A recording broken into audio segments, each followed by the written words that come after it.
on the air with Brian, you know lying, we be trying, to take it back to where you going, and we be flowing. Bonsoir. Bonsoir, bonsoir et bienvenue, merci d'être là pour accueillir quand même des héros de la pâtisserie. Le grand renouveau de la pâtisserie, je crois que les choses sont claires, en tout cas pour nous qui sommes pâtissiers. Moi je m'occupe du journal du pâtissier qui est le mensuel et uniquement pour les professionnels depuis 1978. Mais par exemple, le dernier numéro dans lequel il y a 140 bûches, présenter les 140 bûches des pâtissiers de France et d'Europe, c'était pas possible il y a 10 ans. Qu'est-ce qui s'est passé en 10 ans? Vous avez vu, l'évolution des modes de vie a fait que petit à petit, on s'est mis à, la vie étant plus dure, à vouloir plus de douceur. Le chocolat est devenu antidépresseur. La faculté de médecine a confirmé. La crème, antidouleur. Et le moelleux, un vrai tranquillisant. La cuisine élevée au rang d'un art en France, eh bien, il a fallu un moment pour que les pâtissiers sortent de leur laboratoire et que ce soit, en effet, la revanche des pâtissiers. Ça s'est passé ces 10 dernières années. Ensuite, vous avez vu, après les cuisiniers, les pâtissiers sont venus à la télé. Une petite émission à Téva, puis M6, puis France 2. Dans les faits, les apprentis sont passés ces 2 dernières années de 8 000 à 10 000 apprentis en pâtisserie. Donc c'est un succès. La curiosité a gagné les consommateurs. Alors oui, la pâtisserie fait son grand renouveau. Il y a 20 ans, c'était l'ISPAM, 1994. Il y a 10 ans, Michalak était champion du monde et l'hôtel Plaza Athénée décidait de médiatiser sur lui. Aujourd'hui, où en sommes-nous? Nous avons Frédéric Cassel, le président des Relais Desserts, l'association qui regroupe une centaine de pâtissiers à travers la France, l'Europe et le monde. Pierre Hermé, le grand maître pâtissier. Nous avons Jessie, qui est designeuse, illustratrice de la pâtisserie. Et Fabien Rouillard, qui est passé chez Sanderins, chez Lucas Carton, et tout récemment chez Fauchon. Avec tous ces gens, nous allons essayer de comprendre pourquoi et comment la pâtisserie a fait son grand renouveau. Honneur au maître, Pierre Hermé, quel est votre point de vue sur l'idée de ce grand renouveau? Il y a beaucoup à dire, mais en tout cas, c'est vrai que la pâtisserie est sortie du second rôle qu'elle avait dans les magazines, dans les journaux, dans les émissions de télé. Pourquoi? Qu'est-ce qui s'est passé? Il s'est passé que un certain nombre de pâtissiers ont pris la parole, ont dit des choses, ont fait parler de leur création, ont été attentifs à un monde qui évolue, à promouvoir une pâtisserie qu'on appelle la haute pâtisserie, qui se distingue des autres par différentes choses, notamment bien sûr une attention portée au détail à tout niveau, que ce soit à la qualité des matières premières, que ce soit aux environnements des boutiques, au service, à la qualité du service, avoir un service ritualisé, comme on l'a dans la haute gastronomie, à avoir des emballages qui soient des emballages qui correspondent à l'image qu'on veut donner des produits. Tout ça a fait avancer le métier. On est passé de la pâtisserie traditionnelle à la haute pâtisserie en l'espace de 15 ans. Ouais.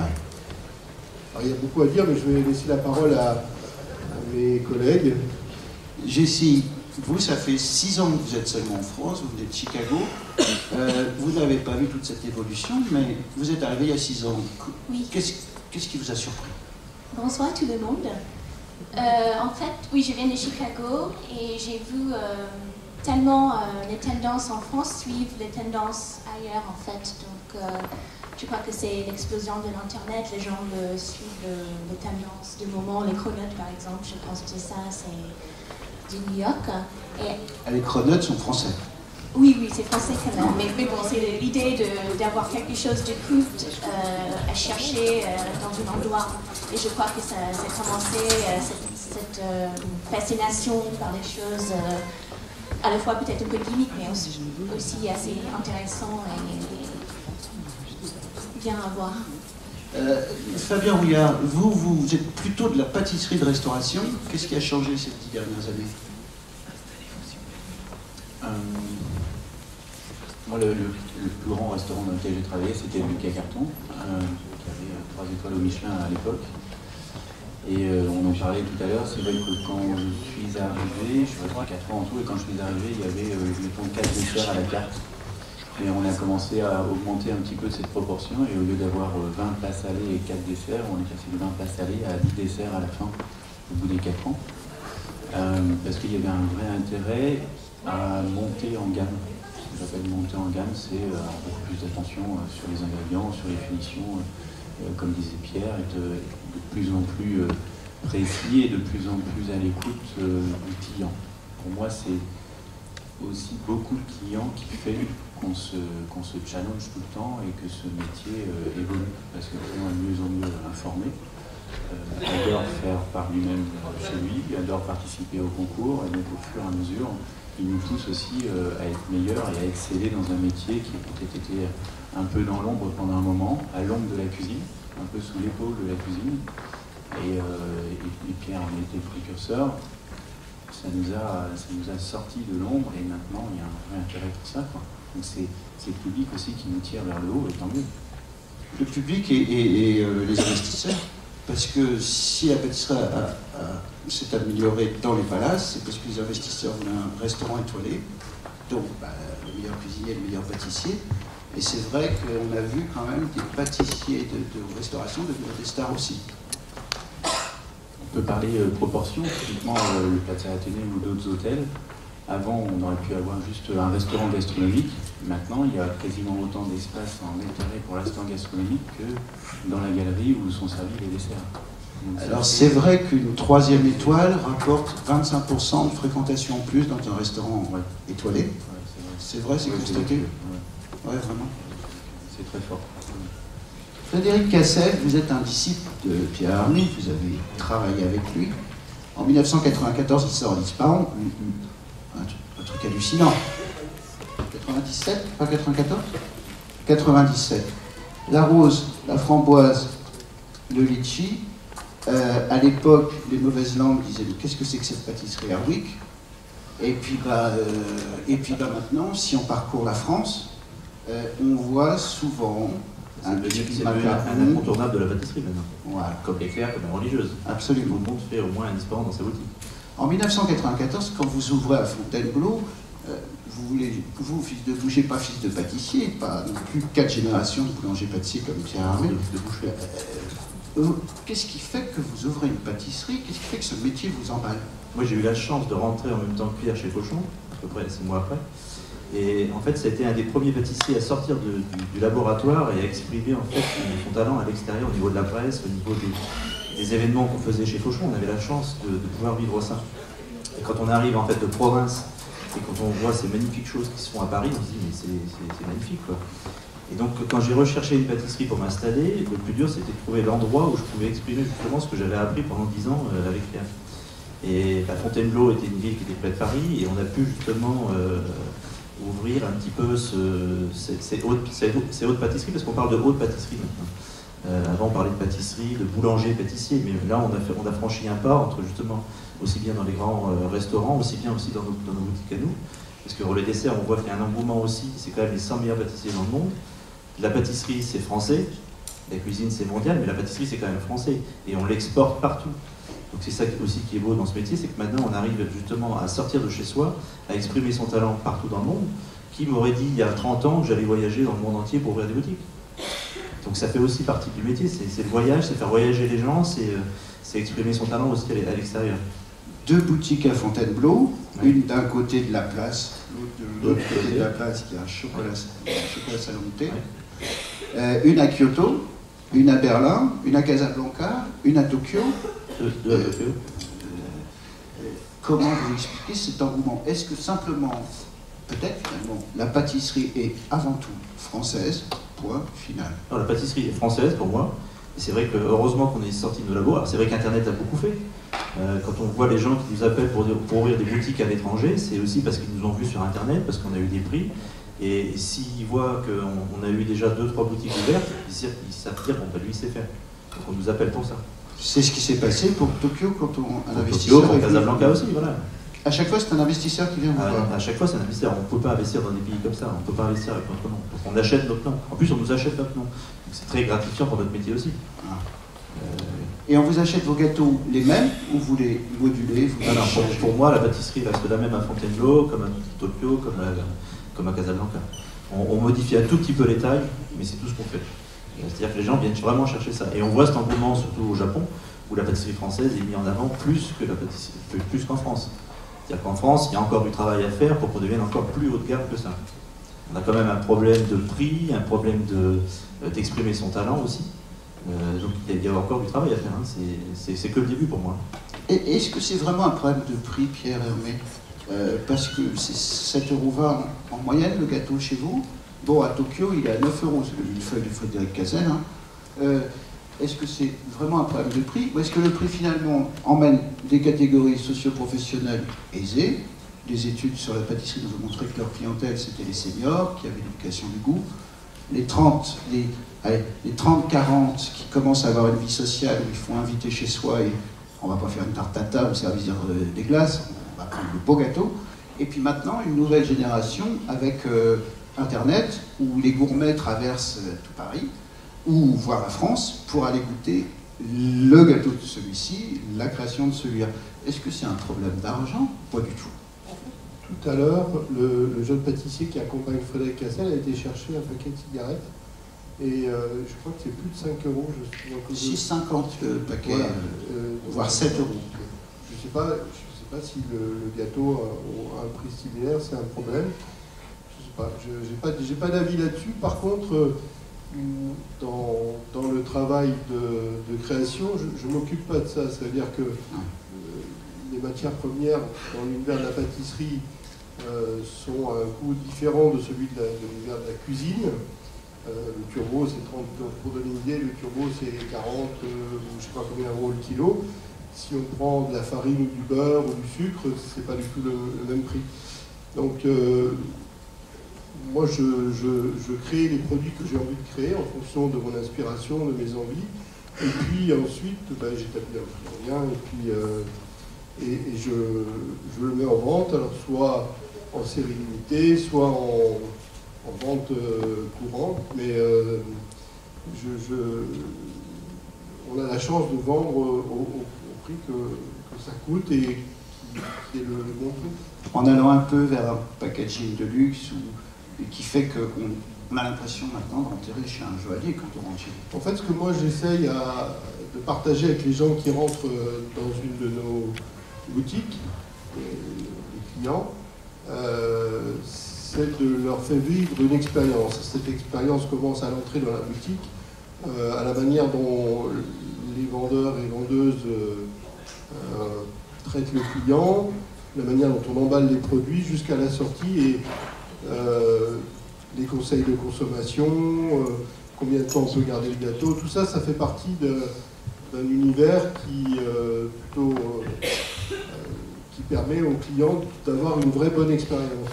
C'est-à-dire de goûter après ce qu'on produit à la maison dans des bonnes conditions. Mais qu'est-ce qui en même temps, parce que ce qui a fait votre succès, alors si on peut redire, ce qui a fait votre succès aujourd'hui, c'est 44 boutiques en France et dans le monde, 560 salariés. Il était une fois Pierre Hermé qui, à l'âge de 11 ans, allait au laboratoire. C'était la seule occasion pour voir papa et pour manger sa tarte aux couettes, je préférais. Ensuite, vous avez écrit avec votre grand-mère et le maître à Gaston Lenôtre pour aller en stage chez lui, faire l'apprentissage. Oui. 1976, vous êtes resté 5 ans à apprendre la qualité des produits, l'amour des belles matières premières. 5 ans à plein temps, une année à mi-temps. Pendant que je faisais mon service militaire, je travaillais le soir ou le week-end chez le nôtre. Ensuite, un parcours. Un traiteur, François Clerc, la Belgique, l'ouverture d'un restaurant avec Alain Passard, la maison Vitamère, extraordinaire, Ensuite, un hôtel intercontinental. À 24 ans, vous devenez chef de la brigade Fauchon, 30 personnes. Et dans cette brigade, il y a Thierry Bridron, qui est à l'école du Grand Chocolat de chez Valrhona, Philippe Chapon, qui a été champion de France junior, champion de France senior du championnat de France du dessert, Jean-Michel Perruchon, qui était votre adjoint, qui est meilleur ouvrier de France maintenant et qui dirige une école de formation pour les professionnels, Louis Conseil, qui marche du feu de Dieu. Il y avait aussi Philippe Andrieux, il y avait Frédéric Beau, le directeur de création de la maison Valrhona, il y avait Christophe Felder, l'auteur à succès des livres de pâtisserie, il y avait Sébastien Godard, celui qui, après la rue des Martyrs, est maintenant près des Tuileries, il y avait Laurent Jalin, chef pâtissier du Bristol 3 étoiles, Christophe Michalak, la vedette qu'on connaît. Oui, non, mais c'est bientôt fini. Et Arnaud Larrère, meilleur ouvrier de France, avec Cassel, avec Fabien Rouillard. Voilà, c'est là où je voulais en venir. Fabien Rouillard, quand on travaille avec Pierre Hermé, est-ce que c'est Arnaud Larrère qui le dit? J'ai travaillé avec Pierre Hermé, d'un coup ma tête s'est agrandie à 360 degrés. Oui, c'est un peu ça, c'est l'ouverture d'esprit. On est plutôt... avant, on était quand même plutôt renfermé, que ce soit en cuisine ou autre, où on n'a pas envie qu'une personne X ou Y intervienne dans notre plat, dans notre façon de faire. Pas touche à ma gamelle, c'est moi qui l'ai fait. C'est moi qui assaisonne, etc. C'est le chef qui est au passe, qui fait l'assaisonnement et le dressage. Chacun sa fonction. Chacun sa place. Il n'y a rien, une personne au poisson, etc. Et en pâtisserie, hormis dans l'organisation qui a une ouverture d'esprit, c'est aussi dans la façon d'être. La cerise sur le gâteau, c'est une collaboration. L'espérance, je ne sais pas, j'imagine que c'est une idée personnelle, mais ça a ouvert. Enfin, j'ai essayé là aussi pour le Alors, juste avant de passer à ça, redites-moi ce dessert que vous faisiez au premier étage de Fauchon, quand c'était Pierre Hermé, chef. Ah oui, en 95, c'était le moelleux au chocolat au piment d'Espelette. Voilà, 1995, avec cacao. Piment d'Espelette. Comment vous faites pour trouver des ingrédients hallucinants, vous En fait, je crois que la créativité s'appuie sur d'abord une grande connaissance des matières premières, une connaissance approfondie, ça veut dire la capacité de connaître les gens qui font les meilleurs produits, les producteurs, les agriculteurs et compagnie, l'histoire des produits, parce que la cuisine, la pâtisserie, c'est un métier pour lequel il faut avoir une certaine culture. Et puis, ensuite, une mémoire, c'est-à-dire mémoriser les goûts, oui. Une capacité à mémoriser les goûts, donc goûter, être curieux, être ouvert, c'est ce qui permet de générer des envies et à partir de ces envies, de créer. Je crois qu'il n'y a pas de secret. C'est pour ça que je dis souvent aux jeunes pâtissiers, et je ne sais pas s'il y en a dans la salle, c'est d'envisager d'apprendre leur métier de pâtissier comme on fait les études. C'est-à-dire qu'il y a une part de travail que l'on fait à l'atelier, chez son patron ou dans le restaurant. Enfin, et puis ensuite, il faut travailler à la maison. Il faut faire des choses, il faut apprendre l'histoire de la pâtisserie, les gens qui ont fait la pâtisserie, les produits, s'intéresser aux produits. Le produit, c'est très important, c'est ce qui fait la qualité. Alors, bien sûr, la manière dont on travaille, mais il n'y a pas de bonne pâtisserie ni de bonne cuisine sans bons ingrédients, sans les meilleurs ingrédients possibles. Après, chacun choisit ce qu'il aime. Mais tout ça, ce sont des choses très importantes pour produire un produit de qualité. Et finalement, c'est ça qui est important. Et ensuite, lorsqu'on crée, c'est d'être très ouvert et libre. Et moi, j'ai cette attitude-là où je ne m'interdis rien. Par contre, je réfléchis aux tenants et aux aboutissants. Je m'appuie sur ce que j'ai appris lors de mon apprentissage. C'est ça qui me sert encore aujourd'hui de référent. Et puis ensuite, lorsque je goûte les premiers essais, je me mets dans la peau du mangeur. C'est-à-dire que qu'est-ce que ça me fait? Qu'est-ce que ça me procure? Est-ce que c'est bon? Est-ce que c'est intéressant? Est-ce que c'est très bon?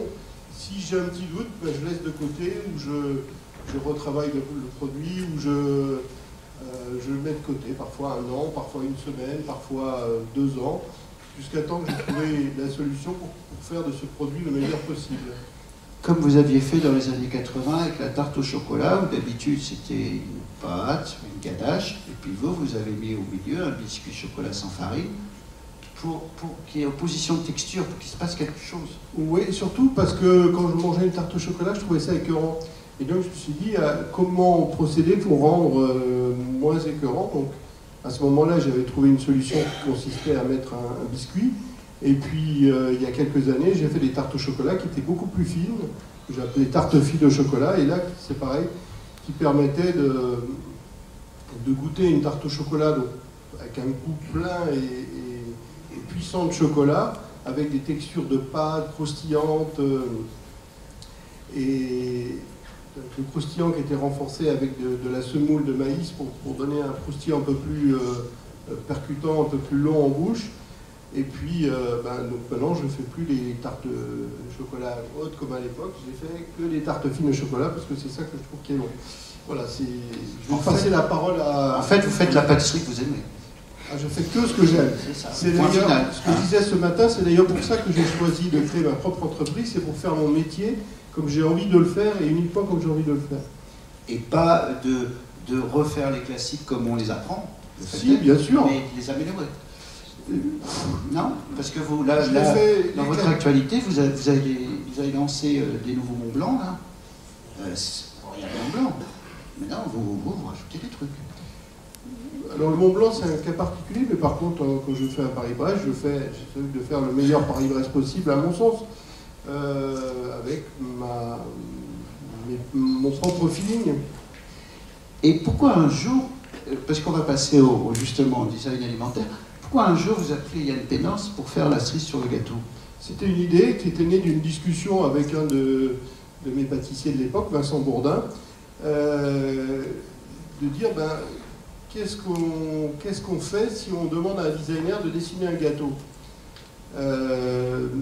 Et oui, mais en même temps, ça me faisait peur parce que j'avais peur de me retrouver avec quelque chose qui ne ressemblerait plus à un objet, mais plus à un gâteau, mais à un objet. Et quand je suis allé voir le designer Yann Pénors, je lui ai dit, je voudrais sortir de la forme habituelle des gâteaux, mais je veux quelque chose qui, d'aspect, quand on le voit, dise gâteau. Donc, à l'époque, Yann Pénors avait trouvé une idée qui consistait à faire une très haute part de gâteau. Et moi, à ce moment-là, Valrhona avait lancé un chocolat au lait qui s'appelle Givara. Et le travail du designer et du pâtissier se sont imbriqués pour donner un gâteau au chocolat au lait et aux noisettes, et que je continue de faire aujourd'hui. Est-ce que vous avez fait appel à d'autres designers ensuite? Sur des emballages, sur le design des boutiques, sur les produits, jamais. Ouais. Ah, jamais. Parce qu'à l'époque, j'avais fait également dessiner la boîte, qui est une boîte à chapeau, et c'était un peu théâtral quand on ouvrait la boîte. Et comme j'étais pas sûr de pouvoir faire... comme j'aime pas ce qui est systématique, et que j'étais pas sûr d'arriver à faire aussi bien, je me suis dit, je vais m'amuser bien. Fabien Rouillard, vous avez dirigé un moment CC Dessert, qui justement était un peu dans cette idée-là. Yann Pénors, c'était en 94, donc ça fait 20 ans. Est-ce que le design est devenu de plus en plus présent dans les gâteaux? Parce que c'est sûr que la haute pâtisserie, les gâteaux sont beaux, mais ils montrent le beau de ce qui va être bon. Est-ce que c'est devenu systématique? Parce qu'on voit du design alimentaire un peu partout maintenant. Enfin, dans le produit fini, je pense que ça ne se voit pas forcément. On ne distingue pas comme... C'est tellement évident que... Beaucoup moins évident. En revanche, à l'époque où j'avais l'agence CC Dessert, on faisait collaborer les designers, mais plus pour nous apporter en gestuel, en taille, en packaging, en mise en scène aussi du produit. Et là, ça nous apportait beaucoup. Là où nous, on imaginerait un palais, un peu comme d'habitude, je dirais, c'est un peu une systématique, cette forme ronde. Là, on serait rentré dans quelque chose de finger food, donc quelque chose de plus long, ou un cube, ou une boule. Et là, ça nous aidait à avoir quelque chose qui se consomme et surtout qui correspond à une clientèle. Parce que cette agence faisait ça, mais la clientèle était ciblée, mettons, de 5 à 13 ans. Les enfants, ils préfèrent quelque chose de petit et en boule. Ça les amuse. Et ainsi de suite. Si on monte dans les âges, à chaque fois, il y a des formes qui correspondent. Donc le design nous a vraiment apporté ça, une connaissance une meilleure connaissance du client et après, aidé par le marketing, ça nous aidait à sortir des produits. Après, si on ramène ça à l'artisanat, c'est un peu plus difficile. En artisan, enfin, Pierre est au-delà de l'artisan, mais quand on a une boutique à Fontainebleau ou autre, je pense que c'est un peu plus difficile de la porter. La clientèle est autour de nous tous les jours. Je pense que c'est quasiment les mêmes qui reviennent toutes les semaines. Donc c'est une clientèle fidèle et qui a peut-être besoin de rêver qu'une fois par an sur ce genre de produit plutôt que de façon récurrente. Chez Fauchon, j'ai pris un designer et on a fait 3 ans de suite des bûches ensemble et ça a été un succès, j'avoue. Ça a été un succès. Moi j'avais un premier objet, une première idée et lui a donné une forme qui était beaucoup plus marquante. Beaucoup plus impactante et présente sur le marché. Et ça a fonctionné. D'ailleurs, les volumes ont été... Et pour revenir au prix de tout à l'heure, je pense que aussi le design a aidé à ça, c'est que la bûche, l'année d'avant de mon arrivée, était à 8 ou 9 euros la portion, et à mon arrivée, on l'a passé à 15 euros la portion. Et ça n'a eu aucun impact sur les ventes, au contraire, on a fait plus 20 l'année d'après. Ah oui, donc le plaisir n'a pas de prix. Non. Ah. Dans des maisons connues aussi, hein, la marque Red, oui, c'est vrai. Il y va plus facilement quand on connaît. Et sinon, on n'ose pas rentrer. Hein. Jessie, vous travaillez pour des pâtissiers? Non, j'ai pas fait les designs de gâteaux. Vous avez fait des designs de quoi? En fait, je suis plutôt styliste culinaire, donc je rapporte plutôt l'ambiance autour des gâteaux. Autour du gâteau. Ce que vous avez aussi chez vous, avec une grande professionnelle qui s'occupe du Coco Jobard, qui s'occupe de la mise en espace. Pourquoi les gens viennent vers vous? Pour faire plus beau, plus joli, plus rentable? Oui, c'est toujours ça. En fait, le styliste culinaire, c'est tellement un métier de technique pour apporter le plus bon produit possible. Et aussi, parfois, c'est rapporter tellement une ambiance autour de les gâteaux, par exemple, pour parler d'ailleurs, de renforcer les thématiques dans les gâteaux aussi. Donc, c'est pour communiquer à les gens qu'est-ce qu'ils savent et un peu pour renforcer le fantasy aussi. Frédéric Kessel, vous faites appel, vous, à des designers parfois? Non, nous, designers en province, c'est moins facile pour nous. Fontainebleau. Ah bah oui, Fontainebleau. C'est vrai qu'on aimerait bien faire des choses des fois, mais on a toujours, nous, un frein à prix dans nos magasins. C'est ça qui m'embête toujours un petit peu. Quand on va dans des grandes maisons, ça ne dérange pas de payer plus cher, mais chez nous, on se débrouille un petit peu avec les moyens du bord. Alors c'est vrai que moi, depuis 2 ans, je fais aussi des séries limitées, qui marchent très bien, donc je m'aperçois que c'est plus un frein de pâtissier à augmenter les prix qu'autre chose, parce qu'en fait, ce qu'on fait en série limitée, c'est ce qu'on vend le plus. Mais tout ça, on apprend aussi. Hein. Moi, il n'y a pas longtemps que j'apprends à faire ça. J'ai suivi des cours aussi pour développer mon entreprise. Parce qu'un jour, on m'a dit, bah, t'es plus pâtissier, il faut devenir chef d'entreprise. Donc notre métier change aussi. Chose que je n'aurais pas fait il y a 10 ans. Hein. Mais aussi, je prends des cours justement pour faire évoluer ce métier, pour faire avancer ce métier. Parce que je pense qu'il y a vraiment un réel enjeu à ce métier. Il évolue vers où, ce métier? Il évolue surtout vers le haut de gamme. Nous, on s'aperçoit dans les relais desserts, par exemple, que personne n'est en baisse en période de crise. Donc c'est quand même qu'il y a quelque chose. On est là pour donner du plaisir aux gens. Et le plaisir, ben, on s'aperçoit qu'on vient le chercher aussi dans les pâtisseries. Pas forcément dans le luxe, mais tous les métiers de luxe, en fait, vont vers l'avant en ce moment. Personne n'est en crise dans le luxe. Ouais, c'est ça. C'est vrai qu'il faut se placer soit dans le bas de gamme, soit dans le très haut de gamme. Voilà. Et c'est tout en haut, voilà, tout en bas, et puis tout au milieu. tout en bas. Et moi, ça fait des 20 ans que j'entends dire ceux qui sont au milieu vont tomber. Et bon, il y a aussi la place pour tout le monde, je pense. À Fontainebleau, c'est une ville de 12 000 habitants, on est 10 pâtissiers. Et je fais quand même c'est moi qui fais le plus à Fontainebleau. Ouais. Donc c'est pas une question de... Oui. Une autre grande évolution à la pâtisserie, c'est que au milieu des années 80, quand j'ai commencé à embaucher des jeunes pâtissiers pour venir travailler à l'époque chez Fauchon, les gars ils venaient me voir avec des gros books de pièces montées. Parce que le travail du sucre, le travail du chocolat, ce qu'on appelle le travail artistique, c'était vraiment le Graal du pâtissier. Et donc parfois, une fois que j'avais entrepris l'entretien, je disais aux gars, mais vous savez aussi faire des gâteaux? Ah oui, bien sûr, les gâteaux, mais voilà, j'ai fait des pièces en chocolat, des pièces en sucre, d'accord. Mais les gâteaux, ça va? Oui, bien sûr. Et en fait, aujourd'hui, ce qui a beaucoup changé, c'est que les gens qui viennent postuler dans nos maisons sont beaucoup plus concernés par le goût et par le travail sur le gâteau, sur la pâtisserie, et beaucoup moins sur le travail artistique qui reste une discipline à part entière de la pâtisserie, mais qui a perdu beaucoup de son impact, de son importance, même dans les grands concours de Meilleroy France, le concours Relais Dessert Charles Proust, ben, il y a toujours un peu de travail artistique, mais c'est surtout le goût qui prime, et heureusement, parce que finalement, les roses en sucre et les décors en sucre ou en chocolat, on ne les mange pas, on les regarde quand ils sont beaux. Oui, mais alors justement, Frédéric Cassette, vous qui avez été président, coach de l'équipe de France qui a remporté la Coupe du Monde 2013, équipe de France composée de Mathieu Blandin de la Maison Café, Geoffrey Lafontaine de chez Jiménez et Quentin Bailly, qui venait de chez Rigolo et de la Maison Pic.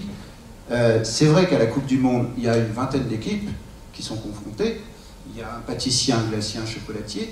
Il y a quand même un chef-d'œuvre en sucre, un chef-d'œuvre en glace, un chef-d'œuvre en chocolat, mais c'est la dégustation qui prime dans les notes. Ah ben toujours, c'est la dégustation.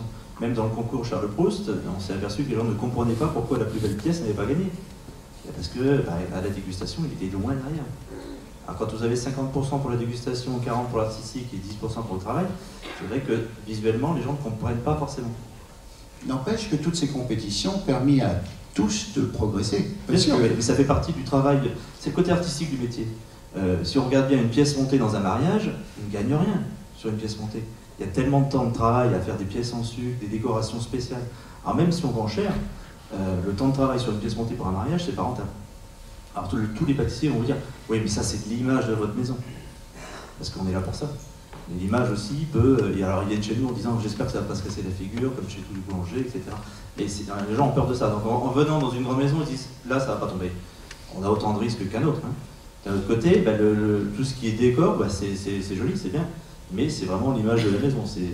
Alors il y a les pièces en sucre, mais il y a aussi les pièces de choux. Parce que de choux, tout le monde a le souvenir du mariage de Tata Kiki et de Tonton Robert, où on a des voilà. Donc, mais bon, pour pâtissier ou pas, si le temps n'est pas là, si c'est humide, on peut rien faire. Dans les années 80, l'association Relais Dessert se monte. Qu'est-ce que c'est vraiment l'association Relais Dessert ? L'association Relais Dessert, c'est parmi les 100 meilleurs pâtissiers boutiques, on va dire, dans le monde, parce qu'il y a plein de pâtissiers aussi en restauration et ailleurs. On est tous installés, on est tous patrons. Et ces quelques pâtissiers, le premier président était Lucien Pelletier à Paris, se sont dit si on échangeait nos recettes, si on essayait de faire avancer nos recettes un peu dans toute la France, etc. Et puis maintenant on est 93 dans le monde entier, on a 2 séminaires par an où on essaie de faire évoluer justement cette haute pâtisserie.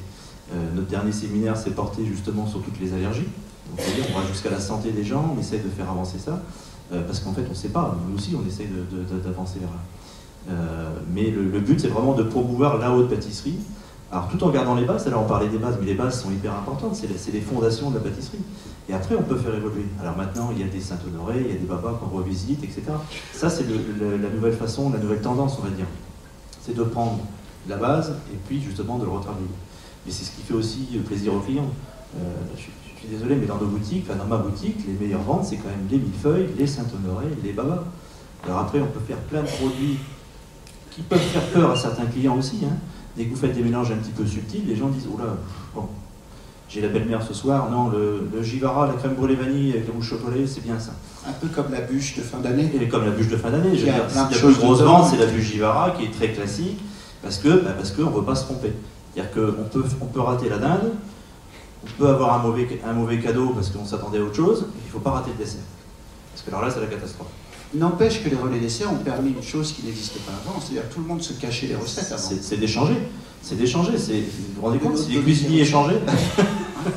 Mais sinon, à part Gaston Lelot, tout le monde se cachait. Moi, j'ai même entendu des histoires où un ouvrier fait une première partie, oui, tout à fait, au milieu, c'est le chef. On n'est même pas la recette entière. Hein. Oui, c'est ça. Il fallait limite la voler, la recette, si on la volait. Hein. Donc, dans les papeteries, on enfermait les gens dans des lits clos et pour pas qu'ils aillent à l'autre papeterie donner les secrets, mais en pâtisserie, c'était un peu pareil. En pâtisserie, c'était ça, oui. Mais et qu'est-ce qui fait que l'esprit a changé? En je pense que c'est vraiment Gaston Lenôtre qui a donné l'impulsion, à la fois dans la pratique qui avait cours dans la maison, c'est-à-dire que les recettes étaient connues de tout le monde et partagées, et les savoir-faire aussi étaient connus de tout le monde et partagés, surtout pour que tout le monde travaille de la même façon, c'est-à-dire qu'il n'y ait pas... un petit changement selon s'il y a un changement personnel. Un mode opératoire et qu'il n'y ait pas 10 interprétations de la même recette. Qui est une bible des recettes, comme chez voilà, donc ça c'est vrai. Après, il a créé une école où il a également partagé ses recettes. 1971. Voilà. Et cette école continue, elle existe toujours, elle forme toujours des pâtissiers de restaurants, des pâtissiers de boutiques. Donc ça c'est vraiment l'ouverture, et puis après d'autres pâtissiers forts de cet enseignement ont procédé de la même façon et ont échangé. Et ceux qui ont créé Relais Dessert étaient des gens qui étaient passés par Lenôtre, soit à l'école, soit avaient travaillé chez Lenôtre, pour une bonne partie, pas tous, mais ces gens-là ont vraiment permis au métier d'évoluer par la qualité d'échange et cette confraternité. Ouais. Et qui continue maintenant du côté de la restauration aussi, où les gens se rencontrent, s'échangent. Il y a le Club des Sucrés depuis 2006, initié par Christophe Michalak, Christophe Adam et Jérôme Chaussès. Et les gens se retrouvent régulièrement pour s'épater en fait. C'est-à-dire qu'on vient sur un thème, on apporte une nouveauté et on essaie d'épater le collègue. C'est assez nouveau, ils se lancent des challenges eux-mêmes. Donc ça, je trouve que c'est plutôt bien. C'est pas dans l'esprit de compétition, c'est juste un challenge, se donner un thème et travailler autour et s'échanger ce qu'on peut rappeler les trucs et astuces de chacun professionnel et les apporter à l'autre. Moi, je trouve ça plutôt bien. Il y a 10 ans en arrière, 15 ans en arrière, on commençait à s'échanger les recettes déjà? Avec son meilleur ami, oui, mais c'est tout. Ah, son meilleur ami. Oui. Éventuellement son futur associé, quoi. Éventuellement. Ah oui. Donc, on est sorti du secret pour petit à petit commencer à échanger. Et comme c'est dans l'échange qu'on progresse, les choses sont allées. Et chez les Relais Dessert, parce que je ne vous ai pas tout dit, le président des Relais Dessert, c'est qu'il faut être coopté pour entrer, il faut être parrainé.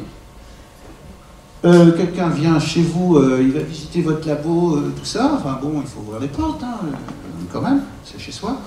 Et ensuite, pour être accepté, il doit, devant un parterre de 93 pâtissiers, il doit faire ses recettes et montrer sa façon de travailler. Il n'y en a pas qui arrêtent avant qu'on trop peur, finalement, d'être devant une assemblée de maîtres pâtissiers. Il y a certains qui ont peur parce qu'ils ne connaissent pas l'association, ils se disent qu'on a le niveau, etc. Mais non, quand on arrive déjà à Relais Dessert, quand on a présenté son dossier, c'est qu'on est déjà bien parrainé par 2 Relais Dessert. Donc la dernière marche, c'est vraiment la démonstration devant les autres. Mais on leur demande en fait de nous faire découvrir ce jour-là quelque chose qu'ils ont envie de nous faire manger si on allait manger chez eux tout simplement. On leur demande pas une pièce en sucre, on leur demande pas de tirer une pièce. C'est pas un concours. C'est pas un concours. C'est juste voilà ce que vous aimeriez nous faire découvrir qui vous ressemble en fait. Faites-nous goûter ça. Donc là on a Cardamon qui vient de rentrer, qui nous a fait une dégustation. Donc déjà en région, on a des réunions de région, mais elle nous a fait une dégustation d'une tarte avec de la tomate, c'était extraordinaire. Donc il y a tout ça. Et ce que je dis, échanger les recettes, c'est pas un problème. Parce que moi je suis pas là pour faire du cardamon, je suis pas là pour faire du caramel, j'ai ma pâtisserie. Donc je vais prendre un biscuit qui est intéressant, je vais prendre peut-être une idée de présentation, mais jamais je ferai les gâteaux des autres, ça ne sert à rien. On n'est pas là pour ça, on a chacun notre identité. Donc échanger les recettes, qu'on soit à Bordeaux, ici à Tours, ou à Fontainebleau, ou à Paris, il n'y a pas de problème. Il n'y a pas de problème. Oui, plus de problème. Entre nous peut-être, oui. Oui, mais c'est ça aussi l'association, c'est ça la force de l'association. Ah. On va revenir aussi sur le rôle des écoles professionnelles. J'ai parlé tout à l'heure de l'école Lenôtre, mais il s'est monté à partir de l'initiative de Gaston Lenôtre d'autres écoles, comme l'école Bellouet Conseil, comme l'école du Grand Chocolat de Valrhona, comme d'autres écoles, je ne sais pas tout en L'école nationale supérieure de la pâtisserie. L'école nationale, voilà, bien sûr. L'école voilà, l'école nationale supérieure de la pâtisserie de Saint-Jean. Toutes ces écoles ont contribué, parce que dans ces écoles, ce sont des grands professionnels qui enseignent, ce sont des écoles pour la plupart privées, et ce sont des grands professionnels qui viennent enseigner et partager leur savoir-faire. Donc ça aussi a contribué à faire évoluer la pâtisserie et contribuer à développer les échanges entre les pâtissiers. C'est important, c'est quelque chose, c'est un travail de fond, mais ça a contribué à l'évolution de la pâtisserie. Surtout la formation continue en fait, parce que les professionnels ont pu quitter leur labo et aller voir ailleurs ce qui se passait. Voilà. Vous en avez fait beaucoup de stages, vous, Frédéric? Mon premier stage, à l'époque, on se payait nos stages pendant nos vacances. Hein. Voilà. La pyramide était très dure là-dessus. Hein. Voilà le métier de pâtissier. Mais non, mais c'est ça, la formation, je pense que c'est le plus important. Si on ne sortait pas de nos laboratoires, on ferait toujours les mêmes gâteaux. Et il n'y aurait pas justement cette ouverture d'esprit, parce que c'est une ouverture d'esprit qu'on a. C'est d'aller voir aussi ce que fait le voisin, c'est de dire, bah, tiens, lui fait ça, si je faisais la même chose ou si je faisais autre chose. Mais ça en fait partie aussi. Une forme de benchmark. Tout à fait, oui, non, mais... Ça veut dire quoi en français? De mesurer un peu ce qui se fait, ce qui se fait ailleurs. je ne sais pas si tu te rappelles, mais quand on était chez Fauchon, les samedis midi, on prenait la voiture et on faisait le tour de Paris pour voir ce que faisaient les autres. Donc, il y avait déjà ce challenge d'être le meilleur sur Paris et moi je me rappelle, Lucien Pelletier venait tous les samedis matins voir la vitrine. Et pourtant c'était un concurrent de la rive gauche, quoi. Et à quel moment, d'un seul coup, on a commencé à voyager dans les gâteaux, grâce aux ingrédients, grâce au yuzu, mangue, passion, bon, on a parlé litchi, framboise rose, mais aujourd'hui calamansi, poivre de Séchouan. Pourquoi? Qu'est-ce qui fait que c'est vous, Pierre, qui avez cherché des ingrédients rares ou qui êtes tombé dessus sur un marché et ça vous a renversé le palais? Je crois que c'est un ensemble de choses, il n'y a pas une seule démarche. Je pense que ce qui, moi, donc je parle uniquement pour moi, m'a aidé, c'était d'être curieux, d'être ouvert, de goûter, de m'intéresser aux techniques culinaires d'autres cultures, de m'intéresser à la fois, bien sûr, à la pâtisserie, mais aussi à la cuisine. Et le fait d'avoir une bonne connaissance des techniques de cuisine m'a aidé dans la pâtisserie. Le fait de m'intéresser au vin et d'avoir pris des cours de dégustation de vin m'a aidé à développer mon vocabulaire de la dégustation en général, y compris dans mon métier, et surtout dans mon métier d'ailleurs. Donc le langage des sommeliers, qui est très précis, très développé, m'a beaucoup aidé pour parler de mes gâteaux, pour mettre des mots sur ce que je ressentais quand je goûtais les gâteaux. Donc ça, c'est vraiment des choses qui ont été marquants, importants et qui ont construit mon savoir-faire. Donc en fait, si on vous voit déambuler dans un marché, il faut vous suivre parce qu'on sait que vous allez trouver un ingrédient intéressant. Ou pas, mais... et puis je suis curieux et je m'intéresse, par exemple, je prends l'anecdote d'un dîner dans un restaurant à Hong Kong qui s'appelle Bo Innovation. À la fin du repas, on me sert une espèce de thé, on me dit c'est le thé des 8 trésors. Je goûte, je trouve des goûts d'artichaut, des goûts de fleurs. Je dis c'est intéressant, comment on fait ça? Ah ben ça, il n'y a pas de thé dedans, mais c'est un mélange de fleurs séchées, de fruits séchés.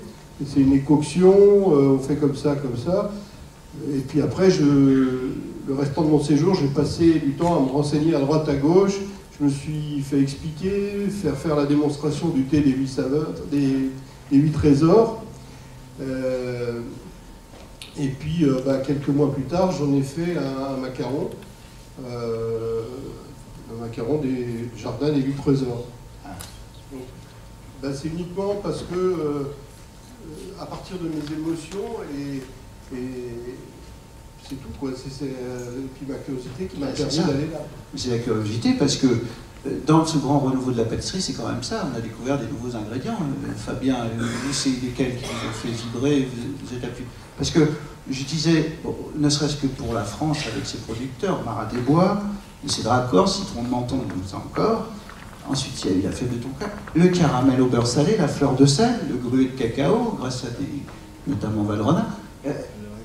Il est arrivé des nouveaux ingrédients. Comment vous vous êtes accaparé et comment vous avez réécrit, refait avec ça? Moi, je suis cuisinier de formation, je dois avouer, et Body après, is je fais perfect. pâtisserie. Et oui, personne n'est parfait. J'ai basculé du mauvais côté, comme disait les cuisiniers. Non, du Pour bon, moi, vous c'est êtes l'inverse, pâtissier. Voilà. Mais moi, je le vois de ce côté-là, en fait. C'est que je me suis mis à faire de la pâtisserie cuisinée. Et au lieu de faire un assemblage d'ingrédients uniquement, je me suis attardé à faire attention aux cuissons, à faire attention au degré dans lequel on a cuire une pulpe pour ne pas l'abîmer, la façon dont on traite les fruits, etc. Pareil, les rencontres humaines ont fait que ça m'a ouvert aussi beaucoup de créativité. Après, il faut avoir le client en face qui répond, mais la première fois que j'ai rencontré Vachez, il m'a fait goûter je sais pas, à peu près 20 agrumes différents en 30 minutes. Je suis ressorti, mais j'avais le palais c'était en ébullition complète, et je me suis arrêté sur la bergamote. C'est quelque chose que je connaissais depuis tout gamin, parce qu'à Nancy, je mangeais des bergamotes, mais je m'étais jamais attardé sur ce produit-là. Parce que pour moi, c'était un bonbon, ça avait été... Voilà, l'utilité et l'expérience gustatives n'avaient pas été probantes, alors que là, c'était révélateur. Et tout de suite, je me suis mis à travailler. Et ainsi de suite, c'est valable pour plein de produits. Il n'y a pas de source type, mais je pense qu'il y a les méthodes aussi qui ont beaucoup changé. Les clients sont plus curieux, sont plus à même de manger une tuile avec du poivre de Séchouan dedans, ou avec des agrumes. Les outils ont changé aussi, donc on assaisonne peut-être plus avec des pots d'agrumes qu'on ne le faisait avant. D'ailleurs, on parle d'assaisonnement, spontanément je parle d'assaisonnement, les pâtissiers, on n'assaisonnait pas avant. Maintenant, je ne suis pas si vieux que ça, mais quand j'ai appris la pâtisserie, on m'a appris à assembler. Voilà, un gélifiant, une pulpe, une crème, une matière grasse, un biscuit, et on assemblait. Et on ne cherchait pas forcément à assaisonner, avec des sucres différents, des sirops d'agave, etc. Et tout ça, ça a été éclaté. On a l'impression d'avoir donné un coup de pied dans l'économie. Au lieu d'avoir 3 tiroirs, maintenant on en a 20. Ouais, c'est ça. Et il y a quand même, dans ce renouveau de la pâtisserie, il y a le renouveau aussi des producteurs, des petits producteurs, des moyens producteurs, des gens qui cherchent de la qualité. De proximité. Et de la proximité. Comment ça, la proximité? Bon, c'est aussi tendance d'avoir la proximité des producteurs, mais... il est à 50 km ou... Non, mais la proximité humaine. Le fait d'aller les voir, ils nous font part de leurs secrets, de leur façon de transformer les produits, d'utiliser les noyaux, les amandons, les noyaux de cerise, etc. Ils les utilisent pour faire tel et tel produit. Une fois, un récoltant de produits uniquement sauvages, dans le sud de l'Angleterre, me montre qu'il fait des pickles de pétales de rose. Je ne savais pas qu'on pouvait traiter les pétales comme ça, et hop, je me suis mis à travailler avec ça. Et cette proximité humaine, la curiosité d'aller les voir, les rencontres, et que voilà, ils ouvrent un tiroir, et puis il y a 25 pickles différents avec des couleurs magnifiques, des goûts certes forts et acidulés, mais une fois qu'on égoutte ça, qu'on leur travaille, on arrive à des produits extra, et c'est grâce à eux qu'ils nous donnent leur petit truc de grand-mère, et on peut l'utiliser après et l'exploiter. Au contraire, ils sont ravis, des chefs l'exploitent parce que ça fait parler d'eux aussi, quoi. Et vous, Pierre, c'est les glantines récemment qui vous a causé. Les glantines, pour moi, c'est une histoire de mon enfance. En Alsace, on mange de la confiture d'églantine. Moi, depuis tout petit, donc j'ai été... il n'y en avait pas dans le biberon, mais presque. Donc, et d'un seul coup, vous en avez mis dans vos desserts aussi. Ce qui a aussi beaucoup évolué dans la pâtisserie, c'est la manière dont on présente les produits, soit en boutique, soit aussi dont on communique. Les boutiques écrins, un peu. Moi, j'aime pas beaucoup l'idée des boutiques écrins. Peut-être de boutiques plus modernes. On a éliminé des choses comme les dentelles en papier qu'on avait dans le temps. Enfin bref, on a fait évoluer. Au lieu d'avoir dans une vitrine 4 étages de gâteaux superposés, aujourd'hui il y a un étalage unique. Mais après aussi la manière dont on fait parler les gâteaux, dont on les présente, dont on les décrit. À l'époque, j'avais mis en place chez Fauchon, quand je suis arrivé, des collections. Pourquoi les collections? Parce que dans une maison où la création n'était pas au programme, ça m'a permis d'instaurer un rythme de création. Et puis après, j'ai poursuivi en faisant des présentations, en invitant la presse, Si je peux me permettre, si vous avez fait les collections, c'est parce que la maison Fauchon faisait un peu de la tradition, et comme vous aviez des créations olé olé, vous avez eu la bonne idée d'appeler ça les collections. Voilà. Ou les signatures. C'est un peu plus tard. Ouais. Voilà, mais je parlais donc des présentations presse pour mettre en scène les gâteaux, pour les faire valoir, pour pas juste les mettre dans la vitrine, pour permettre à la presse de les visualiser, de les goûter avant que nous on les mette dans les comptoirs. Ouais. La presse, au début, il n'y avait personne. Hein. Je me souviens, on se téléphonait parce qu'on disait, bah, tiens, il y a Pierre Hermé qui passe à Europe 1 ou à France Info. C'était, allez, une fois tous les 6 mois. Maintenant, c'est 6 fois par jour.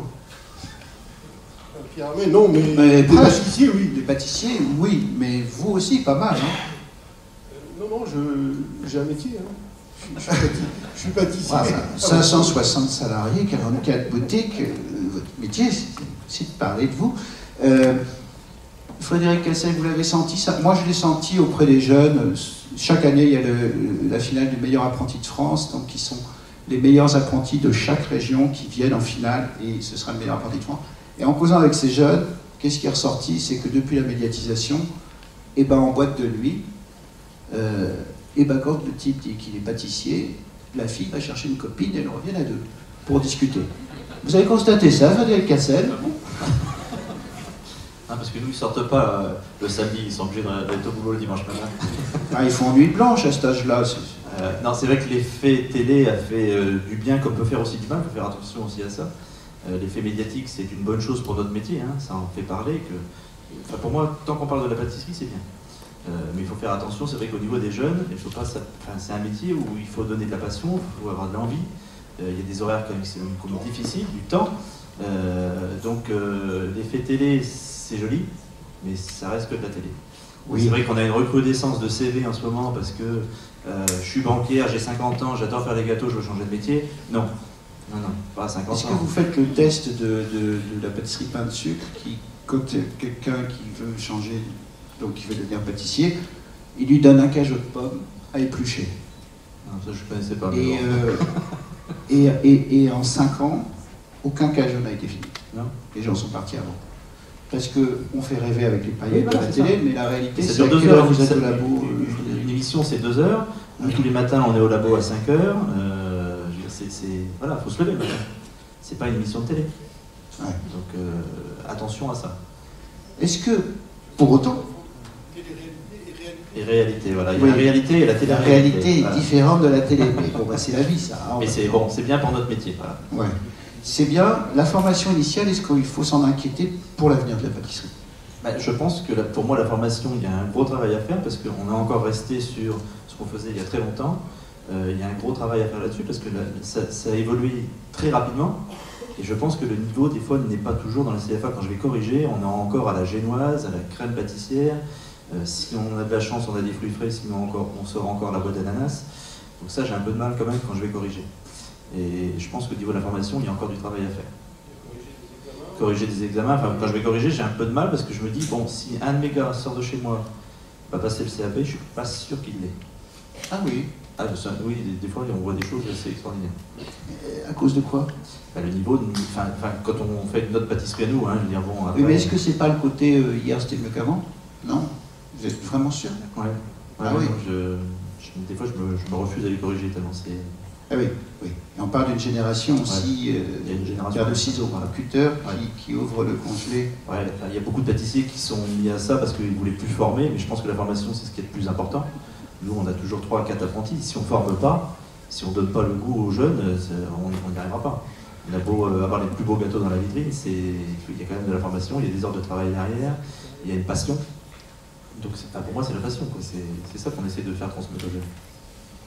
Et ça marche parce que la pâtisserie française est un des plus beaux métiers qui exporte hallucinant.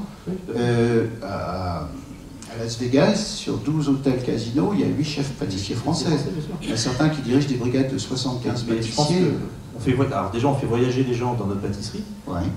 dans nos gâteaux, on les fait voyager, puisqu'on va chercher des ingrédients maintenant dans le monde entier. Il y a 40 ans, on ne prenait pas l'avion. Maintenant, les jeunes, ils parlent tous de partir à droite, à gauche. Maintenant, quand on arrive à les garder en France, on a de la chance. Ils sont carrément débauchés maintenant pour ouvrir des boutiques françaises à l'étranger. Donc c'est un peu dur. Et le voyage en fait partie. Ça. Je veux dire, on ne prenait pas l'avion comme ça avant. Même moi, je veux dire, moi, il n'y a pas longtemps, je vais à Tokyo, et je sais pas, pour moi, aller à Tokyo, la première fois que je suis allé à Tokyo, ça a été en 2006, c'était, en compte, je vais à Tokyo, je prends l'avion, c'est limite, c'est la première fois que je prenais l'avion, quoi. Donc c'était un éblouissement, j'ai été voir toutes les pâtisseries qui se faisaient, je me dis, ils ont un service au Japon, on n'achète pas un gâteau, on offre un gâteau. On est très loin de la France, là, et eux, ils ont déjà passé le cap avant, alors qu'ils sont venus tout apprendre chez nous. Oui, mais c'est quand même le pays où le bonbon de chocolat est à 4 euros. Oui, mais... 4, vous dites? Ouais, 4 euros. Un bonbon, un petit là, à 10 ouais, grammes. on leur vend un, donc il faut payer l'avion. Ouais. Ah. Mais par exemple, moi, pour mon cas, enfin pour Pierre aussi, les bonbons doivent venir de France.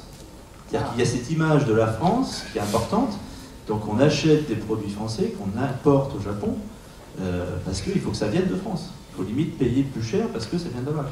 Alors qu'on pourrait les fabriquer sur place. On rejoint haute pâtisserie, on rejoint la haute couture, Tout à fait, on rejoint la France. On a copié la haute couture, on a fait 2 collections de gâteaux, on a même une 3e collection avec les Disney, donc on en a même plus, parce que nous on a la collection de Noël en plus. Ah bah, la pâtisserie c'est royal, c'est Noël, la galette, la Saint-Valentin. Mais il y a tous les mois il y a quelque chose. Ah, tous les mois, vous avez Le bon Dieu était un super commerçant parce qu'il a créé une fête tous les mois. Entre la galette des rois, entre Pâques, entre les mariages, entre les baptêmes, il y a toujours quelque chose. Et que juillet-août, on est à peu près tranquille.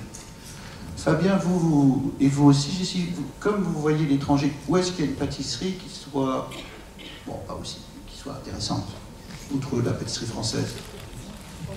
Mal? Ah, il n'y en a pas. Ah, il y en a? Bon, Japon. Bonne question. Japon qui oui, vient apprendre tout en France. Le Japon, d'un point de vue qualité, esthétisme, cérémonial, mais ils avaient déjà... Enfin, après, il y a le terme pâtisserie qui est quand même quelque chose de construit et de monté, parce que eux avaient, on va peut-être appeler ça des douceurs. Dans le monde entier, il y a des douceurs. Nous, ce qui nous particularise, c'est que c'est construit, donc on appelle ça de la pâtisserie aussi, quoi. Mais au Japon, il y a toujours... eu des petits mochis, des petits gâteaux. Au Moyen-Orient, il y a aussi ces petits gâteaux au miel cuit. Il y avait des douceurs. Et nous, on est toujours à chercher à être un peu plus sophistiqué. Donc, un foulard en Turquie devient un carré Hermès en France. Par exemple, les fameux éclairs de chez Fauchon, c'était un week-end, puis c'est devenu sur 5 jours. Et puis, sur 5 jours, c'était 5000 exemplaires de vendus. Vous les aviez aussi chez Fauchon Japon. Là, vous ne touchiez que le décor par l'intérieur? Alors Fauchon est un cas un peu particulier parce que Fauchon est très présent au Japon depuis longtemps, depuis 40 ans. Les Japonais sont habitués aux produits et je faisais quand même des produits un peu plus spécifiques pour le Japon. Des produits un peu plus petits, par les détails tout à l'heure, un peu plus sur l'acidité et forcément dans les gammes, sur 16 produits qu'on avait à Paris, il n'y en avait que 10 qui étaient, voire 9 qui étaient présents là-bas, sur ce qui était leur goût un peu plus habituel, alors qu'à Paris, on pouvait se permettre d'avoir des gammes, les week-ends éclairs, 26 éclairs différents. Donc là, on se limitait d'un point de vue technique, parce qu'après, pour garantir un produit ultra frais, en faire 30, 40, c'est juste pas possible, financièrement aussi, mais la gamme était quand même beaucoup plus large à Paris. Et quand vous arriviez au Japon, c'était un héros? Moi, non. Même pas un petit peu? Non. Au sein de la brigade, le chef arrive. Non? Non, on est respecté. On est respecté parce qu'on est l'image du chef et qui donne le tempo, mais je préfère parler de chef d'orchestre que de chef proprement dit ou de héros ou quoi que ce soit. On fait que des gâteaux. Il faut aussi rester modeste. Ouais. C'est vrai que c'est un argument de partage, Pierre, mais je ne fais que des gâteaux. Ce ne sont que des gâteaux. Mais c'est pas que des gâteaux, Pierre. Oh, 44 boutiques, 560 salariés, oh. Alors quand même, au Japon, vous, c'est la première boutique que vous avez montée, c'était au Japon. Le hasard. Mais effectivement, c'est la première boutique, elle faisait 14 mètres carrés dans un hôtel à Tokyo. Et aujourd'hui, vous en avez combien au Japon? 14 plus la pâtisserie d'un hôtel à Kyoto, qui est un Ritz-Carlton, dont on gère toute la pâtisserie comme on le fait à Paris à l'hôtel Royal Monceau. Et à chaque fois, ce sont des produits Pierre Hermé, pas adaptés, pas modulés à tel pays, à tel... c'est vous. Alors quand il s'agit d'hôtels, bien sûr, il y a des desserts de restaurants, des desserts à l'assiette qui sont faits au moment, mais sinon, tous les autres produits, ce sont les produits de la marque, les produits originaux. Pas d'adaptation. Et alors, les adaptations se situent au niveau des emballages. Par exemple, au Japon, pour ne citer que celui-là, les gens n'achètent pas 500 grammes ou 1 kg de chocolat. Les gens achètent 4, 6, 9, 15 chocolats. Et c'est tout parce que, pour des raisons qui seraient trop longues à expliquer, mais donc c'est des adaptations qu'on fait au niveau des tailles d'emballage. Voilà. Et c'est vrai que j'ai eu le privilège de partager les journées avec vous. Vous avez un maître de la Bible, c'est-à-dire vos recettes. C'est Michael Marcellier qui les fait, qui donne toutes les infos à tout le monde, et le même jour, à la même heure, qui partage le savoir-faire. Partage le savoir-faire. Voilà. Parce que finalement, les gâteaux, vous les faites pas, vous les dessinez. Alors, je les crée d'abord dans ma tête. Ensuite, j'écris la recette, lorsque la recette n'existe pas, lorsque la préparation n'existe pas. Et puis, je dessine pour pouvoir dessiner les équilibres entre les différents composants. Et puis, voilà. Et après, hop, ça part. Et puis ensuite... c'est fabriqué dans votre atelier rue Fortuny. On procède à des essais, et puis je déguste. Et puis je décide, et ensuite on fait parfois d'autres mises au point. Et puis dès que la recette existe, elle est diffusée, et les chefs pâtissiers de l'atelier de création assistent les chefs pâtissiers des ateliers pour mettre en route ces produits, pour pouvoir les faire tous les jours de la même façon, avec les mêmes ingrédients. Dans les 44 boutiques. Voilà. Frédéric, est-ce qu'une recette évolue? Par exemple, la feuilletine, c'est récent, ce biscuit craquant. D'un seul coup, c'est arrivé, hop, on en trouve partout. Est-ce qu'un ingrédient vous fait changer vos gammes ou pas? Ah, bien sûr, ça peut changer. Mais là, depuis tout à l'heure, on entend quand même parler d'atelier de création, on est dans de la haute couture, je veux dire, on s'entend chez Hermès, l'atelier de création, c'est Dior, c'est... Chez Hermès. Chez Hermès ou chez Hermès, voilà. Mais je veux dire, il y a encore 10 ans, maintenant on a des pâtissiers qui s'occupent de la recherche et du développement. C'est un métier qui n'existait même pas il y a encore une quinzaine d'années. C'est extraordinaire pour nos jeunes, quoi. Moi, je rêverais qu'on... Enfin, quand on sort d'école, quand on est en 3e, et puis... quand on passe son bac et puis que les copains disent tu fais quoi l'année prochaine, je vais faire études de médecine, et puis que l'autre sa passion c'est la pâtisserie, tu fais quoi toi? Je vais faire un CAP de pâtissier. On serait étudiant en haute pâtisserie, ce serait extraordinaire, non? C'est un rêve, hein, mais je veux dire, ce serait quand même beau pour le métier. Enfin, dans les sondages d'opinion, à chaque fois le frein de l'apprentissage, c'est pas les élèves, c'est les parents. C'est les parents, oui, c'est vrai. Donc, c'est vrai que la feuilletine, des parents, pour revenir à la feuilletine, je veux dire, bon, la feuilletine, ça a eu son heure, parce qu'avec Pierre, on se bat pour pas qu'il y ait de la feuilletine dans tous les gâteaux. C'est pas la feuilletine qui va faire que le gâteau est bon. Ça a été un ingrédient qui ça donne du craquant, oui, mais bon. Moi, j'ai mon élève qui est à l'école, il fait un super gâteau, le professeur le goûte, il dit, bah, il manque de craquant, faut que tu mettes de la feuilletine. On va pas foutre de la feuilletine dans un chocolat framboise, rien à voir. Il lui a collé une tête. Le problème, c'est qu'il va être obligé de le faire parce que le prof lui dit faut que tu mettes de la feuilletine. Pour avoir la note. Voilà, pour avoir la note. Voilà. Oui, mais à l'école, on fait souvent des choses pour avoir des notes. Puis après, on s'en libère. Mais bon, c'est pas ce que je lui apprends, c'est ça le problème. Oui, ça c'est vrai. Pierre. Ce qui a beaucoup changé aussi dans la pâtisserie, Fabien a commencé à l'aborder tout à l'heure, c'est la manière dont on traite le sucre et le sel. Pour exagérer un peu le trait, dans le temps, on parlait d'utiliser le sucre comme un conservateur, donc beaucoup de sucre. Avant les congélateurs. Et puis aujourd'hui, dans les pâtisseries, entre ce que j'ai appris et ce que je pratique aujourd'hui, il y a entre 30 et 50%, voire parfois plus, de sucre en moins. Donc, et puis on travaille le sucre comme un assaisonnement et le sel comme un assaisonnement. Et puis les autres herbes, épices. Oui, après, bon, ça c'est effectivement l'apport de la cuisine et des techniques de la cuisine.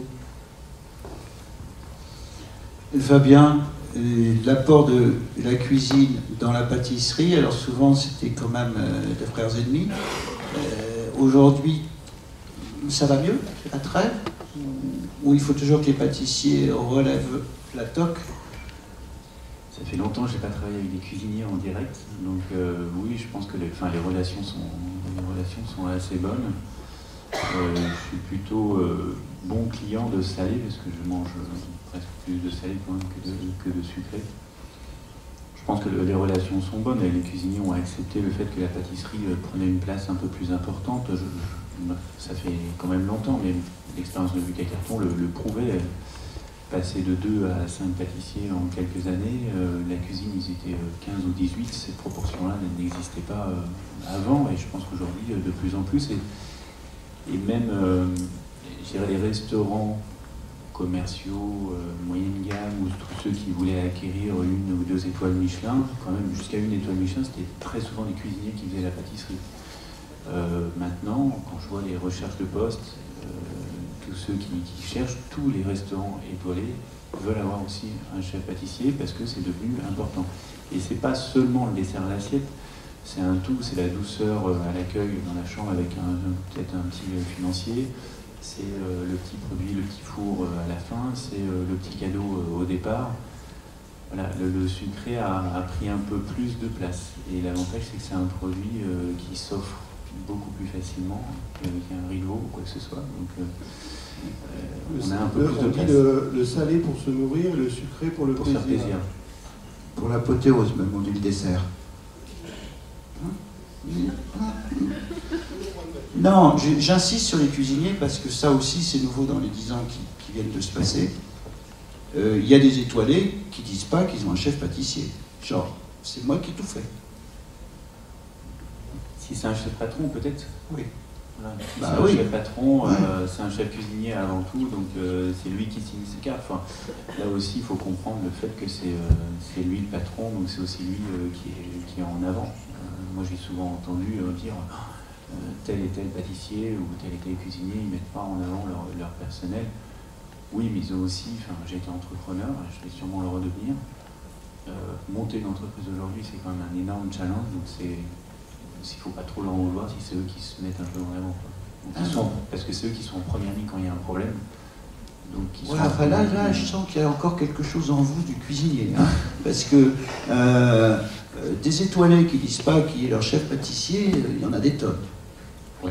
Hein, une des premières à l'avoir faut le dit, c'est dire, Anne-Sophie Pic. Anne-Sophie Pic a mis en avant son pâtissier. Philippe Rigolo. Ouais. Ouais, mais c'est la seule. C'est une des rares. Chez Bocuse, Non. chez Lucas avec Michel. au Palais Garnier, au Palais Machin. Enfin bon, peu importe, on va pas donner des noms, mais à chaque fois, pourquoi on le cache, le pâtissier? Moi j'ai vu des brigades hein, où le pâtissier était au sous-sol, tout au fond, Ah oui, souvent. voire à travailler sur de la terre battue. Bon, je ne dirai pas de nom. Je ne dirai pas. Alors, je crois qu'en... Des noms. Jessie, que pensez-vous de tout ça et de la pâtisserie française et de son renouveau? Parce que 6 ans, c'est vrai que vous êtes toute jeune, hein, 6 ans, c'est quoi? CP, hein. Donc, vous aimez la pâtisserie française? Oui, oui, bien sûr. Chic, choc, chouette, la pâtisserie? Oui, ça. Genre. Bah, j'aime bien déguster des choses un peu qui me fait rêver. Hein, Vous êtes client de... Oui, oui, oui. C'est clair. Et peut-être de l'eau, non? Pas encore. Pas encore. Pas encore, mais bientôt. Bientôt. Justement, on a fait à peu près le tour. On a vu quoi? Les ingrédients, la formation continue, la formation professionnelle, la formation initiale. On a vu que les médias ont mis sur la scène, mettant un peu dans l'ombre des cuisiniers, non mais oh, mettant un peu les pâtissiers en avant. Voilà autant de raisons, avec bien entendu les ingrédients et l'imagination de tous nos créateurs pâtissiers, comment ce grand renouveau est arrivé.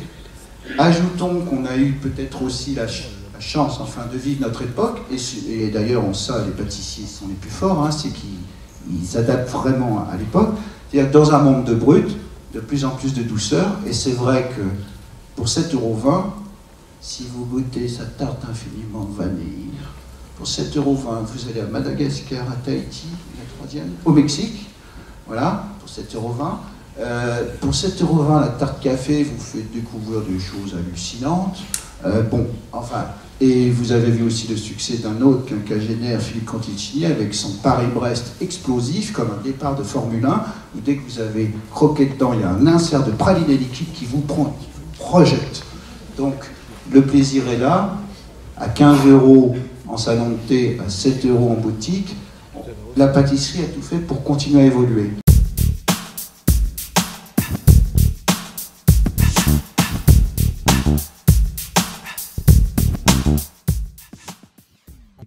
Par contre, il y a peut-être des questions par-ci, par-là.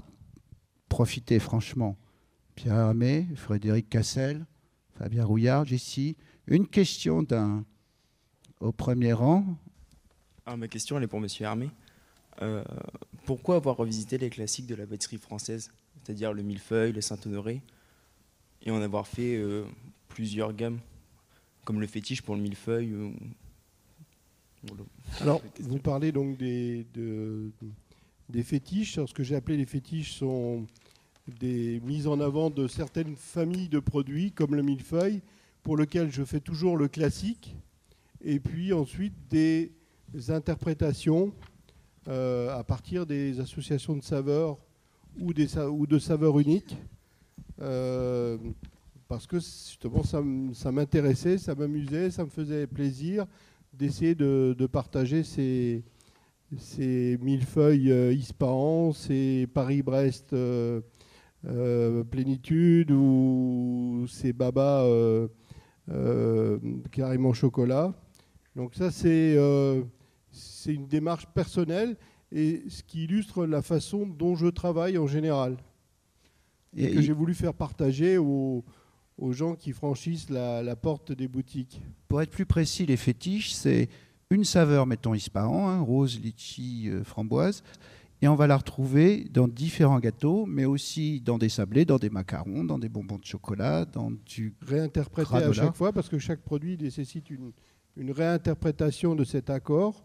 Ou alors, les fétiches, c'est également une saveur unique, comme infiniment vanille, infiniment café, infiniment citron et d'autres, que j'essaye de travailler le mieux possible, bien sûr, à mon sens. Donc, c'est une vue d'esprit. Et puis après, il y a les fétiches thématiques, comme les tartes, les millefeuilles, les babas, et bientôt les Mont Blanc. Oui, bientôt. Je vais retrouver mon papier. Il y avait une dame qui avait une question. Oui, bonsoir. Est-ce que les produits de base comme la crème, le beurre, etc., qui sont classiques à la pâtisserie, sont encore d'actualité ou alors on a une tendance justement vers un renouveau des produits et quelque chose que nous, grand public, on ne connaît pas forcément? Les produits de base comme le beurre, la crème, la farine sont toujours d'actualité. Ce qui évolue forcément, ce sont on va dire, des nouveaux paramètres qu'on peut prendre en considération ou non, qui sont le fait de faire des produits sans gluten, si on a envie, ou d'être attentif à moins de gras, moins de sucre. Tout ça, ça existe. Et les uns et les autres prennent en compte certains de ces paramètres ou tous les paramètres. Mais dans la pâtisserie, par exemple, il y a un ingrédient qui est important pour le goût, parce que c'est un vecteur de goût très, très, très important, c'est le beurre. Donc une pâtisserie à la margarine sera moins savoureuse. Je ne sais pas si je réponds à votre question, mais... Oui, c'était pour avoir une prospective s'il y a vraiment des produits qu'on ne connaissait pas avant qui existent. Et par exemple, on voit en cuisine beaucoup de nouveaux matériaux de cuisson qui ont fait vraiment évoluer le métier de cuisinier. Est-ce qu'aussi en pâtisserie, les nouveaux matériaux ont fait évoluer la pâtisserie ou pas forcément? C'est dû plus par les produits En fait, il y a des évolutions. Si on prend sur 30 ans, il y en a. Mais à mon avis, un peu moins qu'en cuisine. Par exemple, une des évolutions qui est importante, c'est la cuisson sous vide, pour cuire des ganaches, des confitures, des choses comme ça, qui permet d'éviter d'incorporer de l'air lors de la cuisson, et aussi qui limite l'effet de Maillard, donc ce qu'on appelle la caramélisation. C'est-à-dire quand vous avez une confiture de fraises qui est brune, c'est-à-dire qu'elle a caramélisé un peu. Lorsqu'on la cuit sous vide, ben, elle va rester bien rouge et on va préserver le goût de la fraise. Donc ça, ce sont des évolutions. Mais je pense qu'en cuisine, il y a beaucoup plus d'évolutions qui sont arrivées, notamment aussi par la cuisine moléculaire. Ah oui, la pâtisserie moléculaire, ça. Il y a quand même quelque chose qui a changé dans le métier, c'est Frédéric Beau, pour ne pas le citer, qui est là, qui a fait beaucoup évoluer le métier, nous, dans nos mélanges de mousse, parce qu'on s'est intéressé aussi à la physique, comment mélanger, comment mélanger les molécules pour qu'on ait un résultat à la fin au palais qui soit meilleur. Donc ça, c'est vrai que ça a beaucoup fait évoluer dans les mélanges. Maintenant, on fait des biscuits à l'huile d'olive. Mais c'est vrai qu'en démonstration relais dessert, quand le premier est venu faire un cake à l'huile d'olive, tous les anciens m'ont sauté dessus en disant attention, si on met plus de beurre dans les cakes, c'est la catastrophe. Parce que le beurre, c'était le pur beurre, c'était quand même la base de la pâtisserie. Avant, on mettait pâtisserie pur beurre. Celui qui faisait des croissants à la margarine, on avait encore les croissants à la margarine, mais on les courbait pour les mettre à part. Maintenant, on ne voit plus de croissants à la margarine, ça n'existe même plus. Donc il y a une évolution aussi dans le métier, mais aussi une évolution dans la façon de mélanger nos mousses. Et c'est vrai que certains jeunes, quand ils arrivent chez nous, il faut tout leur réapprendre parce que nous, on est sortis de chez nous, on a appris en allant chez Valrhona, en lisant les livres de Frédéric, à changer notre façon de travailler. Quand on est rentré chez Fauchon, on ne mélangeait pas du tout comme ça nos mousses chocolat. Par contre, maintenant, c'est vrai qu'à la dégustation, alors il faut être curieux parce que derrière, il faut déguster à l'aveugle. Et puis, tous les a priori qu'on a depuis 20 ans, il faut se les mettre de côté. Parce que même si on a appris chez le meilleur, maintenant, ça a aussi évolué. Il faut, moi, je préfère comme ça. Il faut quand même aller dans le sens que si la pâtisserie est à ce niveau-là, c'est parce qu'on a des terroirs, du beurre, de la crème, des fruits. C'est la France. Voilà. Donc on vend la France dans le monde entier, on vend la pâtisserie française dans le monde entier, parce qu'on a aussi ça, on a ce côté terroir qui est là. Plus de nouveaux équipements, voire des moules créés par des pâtissiers d'ailleurs, les moules en silicone, ça a révolutionné la pâtisserie aussi. Qui ont permis de rendre la pâtisserie plus belle et peut-être plus rentable, ou aussi, plus économiquement viable, je ne sais pas comment dire. Et puis il y a une nouveauté quand même dans les 10 dernières années, c'est qu'il y a des investisseurs maintenant dans la pâtisserie. C'est-à-dire que des gens qui ont juste des sous mettent des sous dans la pâtisserie. Ça n'existait pas avant ça. Tout à fait. Puis quand on vient nous chercher pour aller à l'étranger, je vois à Casablanca, nous on y a été depuis 5 ans. Je veux dire, il y a eu Paul qui a commencé, après il y a eu Fauchon, il y a eu Le Nôtre, il y a eu Cassel, il y a plein de pâtissiers. Maintenant il y a de la durée. Et en fait, plus on est, mieux c'est en fait. Donc la pâtisserie se vend de mieux en mieux. Et d'ailleurs, vous à Tokyo, c'est combien de mètres carrés votre pardon, ça doit faire 8 mètres carrés. Et c'est combien de chiffre d'affaires par an? 800 000 euros. Voilà. C'est ça aussi la pâtisserie et le renouveau de la pâtisserie. Monsieur Frédéric Beau, grand spécialiste du chocolat, grand restaurateur au niveau du restaurant Umia. Parle fort.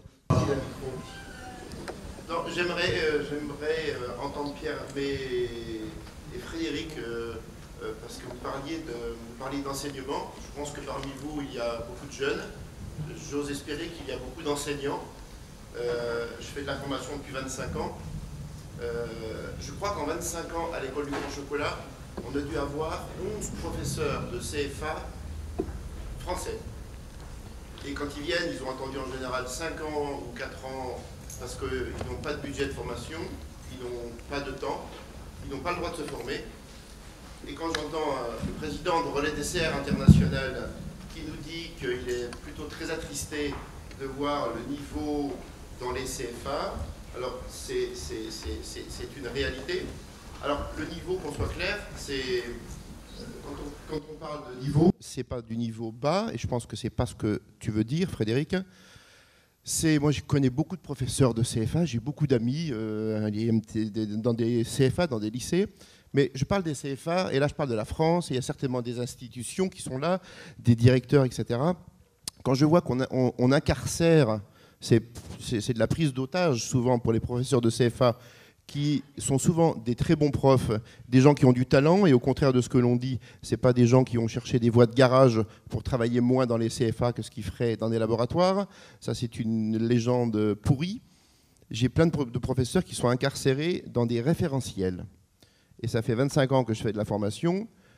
Je corrige les CAP depuis 25 ans que je suis atteint l'Ermitage. J'en suis arrivé un peu comme Frédéric. à ne plus passer, à perdre mon temps. Et c'est bien triste parce que les élèves le méritent, parce que tout simplement, quand on va voir ça, eh bien, ils n'ont pas le droit.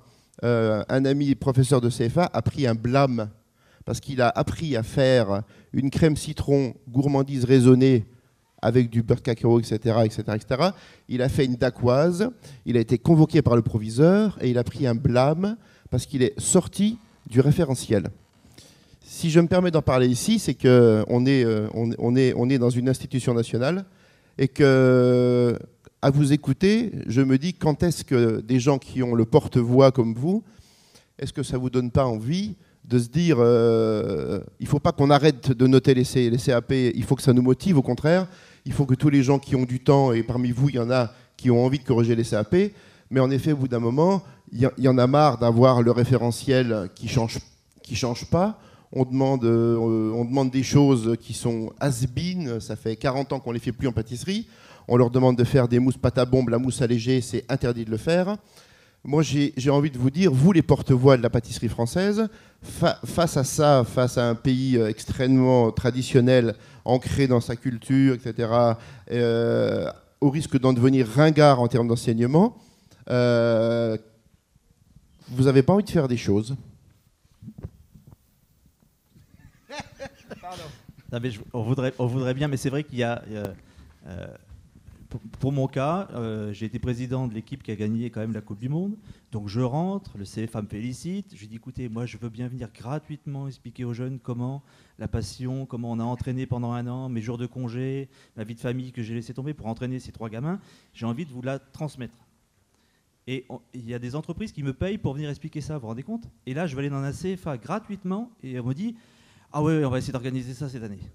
Ça fait 3 ans, enfin ça fait 2 ans, j'attends toujours.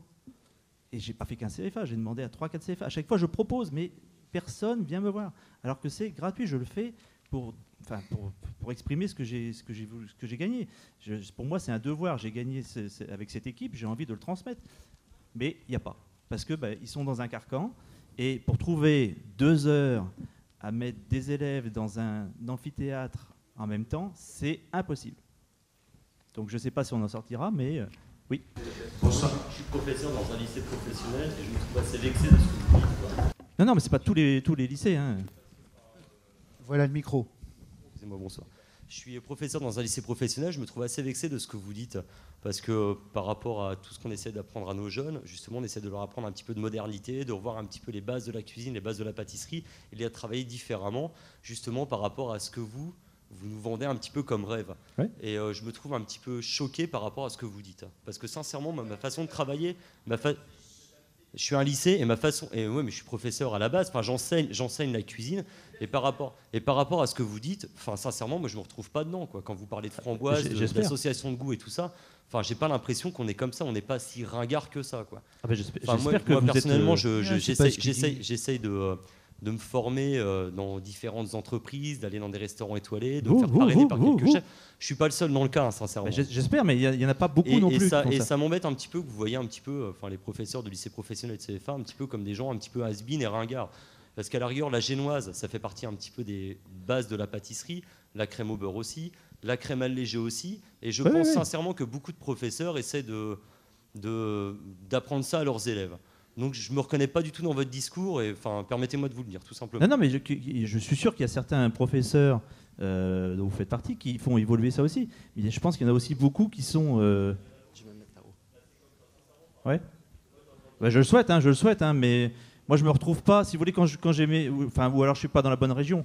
Mais je veux dire, moi quand toutes les semaines, le gars me rentre son cahier et c'est marqué pâte à choux, je dis mais tu fais autre chose que de la pâte à choux? Elle me dit, les référentiels sont créés par plusieurs personnes et je pense que votre institution aussi, en tant que chef pâtissier, fait partie aussi de la réforme des référentiels. Je voudrais bien qu'on m'appelle pour ça, c'est ça le problème. Ouais. C'est ça le propos. Je m'immisce simplement dans votre propos. Michel Luny, inspecteur général, je suis en charge de la filière au niveau national. Et donc vous vouliez vous adresser au bon Dieu, vous allez vous adresser au bon Dieu. J'ai entendu 2-3 petites choses. Vous avez dit que les référentiels étaient bloquants. Il y a là un certain nombre de professionnels qui me connaissent, avec lesquels je travaille. Je vois Gérard Cagnas, Sophie Mise est à côté.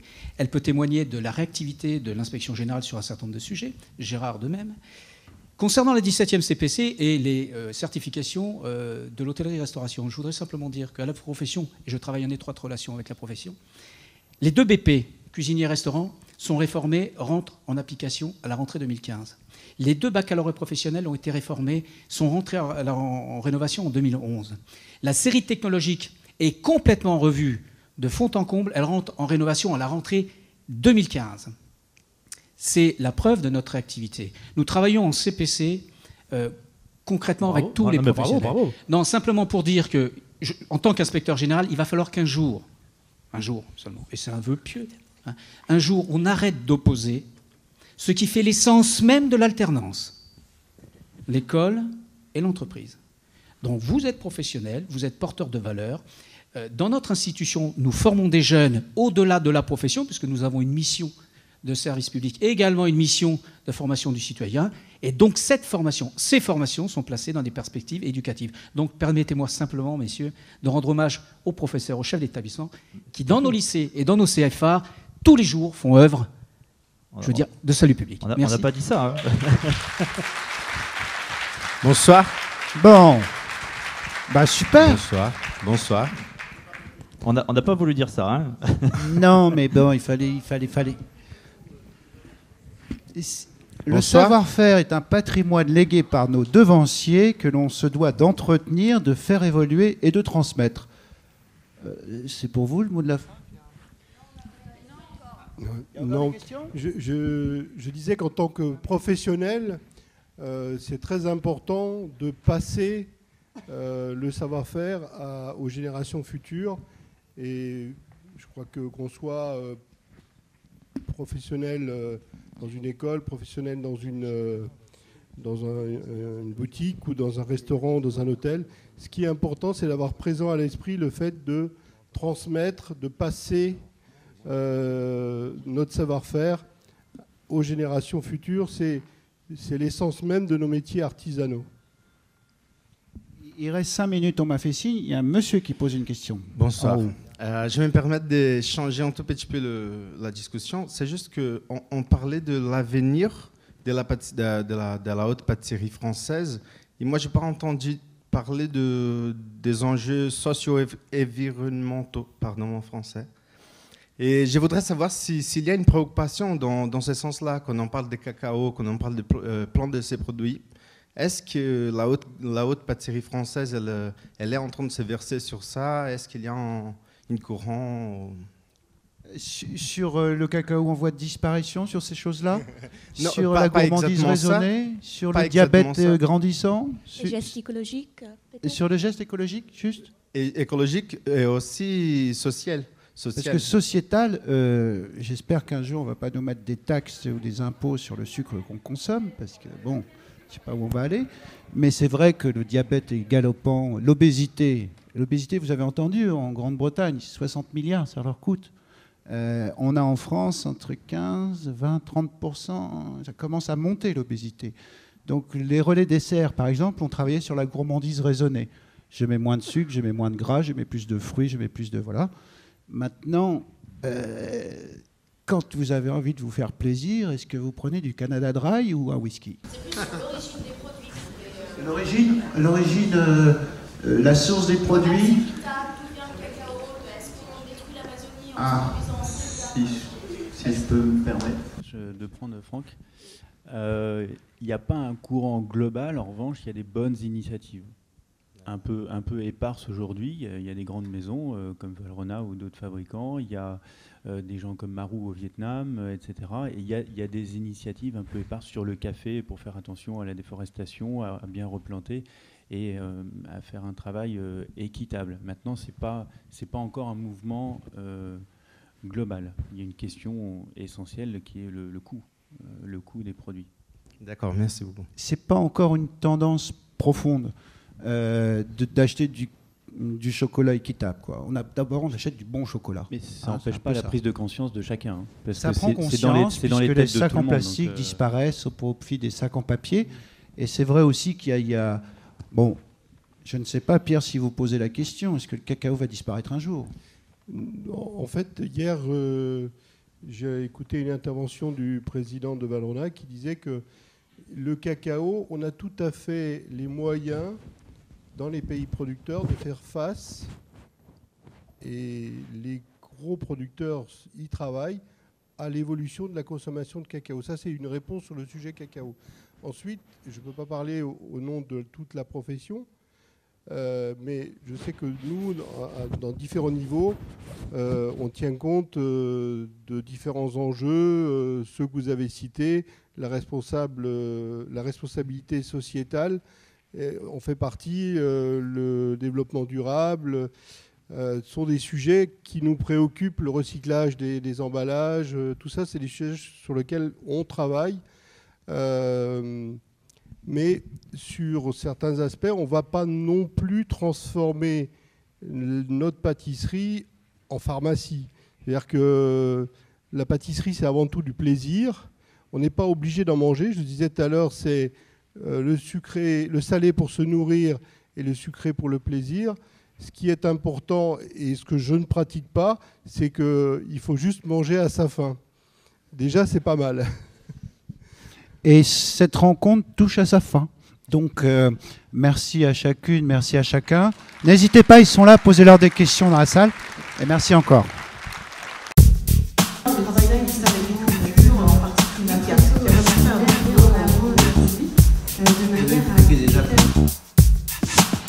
On the air with Brian, you know lying, we be trying, to take it back to where you going, and we be flowing, and you be knowing none. See me in the party, baby, give me a chance, and everybody know I'm coming to grab your hand and dance, and you gon' party.